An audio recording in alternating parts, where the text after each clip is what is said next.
যে হিসাবে রায়গঞ্জবাসী উৎসাহিত আছে, উদ্বিগ্ন আছেন।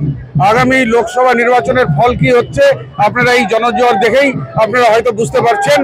আগামী দিনে কোনো বিরোধী দল বলে থাকবে বলে আমার মনে হয় না।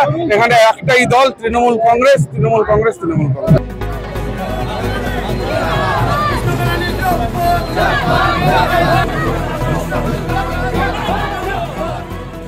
2 থেকে 3 লক্ষ ভোটে জেতার কথা ঘোষণা করলেন রায়গঞ্জের বিধায়ক তথা লোকসভা আসনে তৃণমূল প্রার্থী কৃষ্ণ কল্যাণী।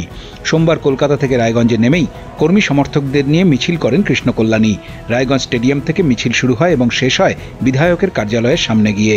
যদিও মিছিলে তৃণমূল কংগ্রেসের জেলা চেয়ারম্যান শচীন সিংহ রায়, কালিয়াগঞ্জ পুরসভার চেয়ারম্যান রামনিবাস সাহা, ব্লক তৃণমূল সভাপতি অনিমেষ দেবনাথ সহ কয়েকজন কোঅর্ডিনেটর ছাড়া অন্য কোনো নেতৃত্বকে দেখা যায়নি। রায়গঞ্জ থেকে দীপঙ্কর মিত্রের রিপোর্ট, উত্তরবঙ্গ সংবাদ।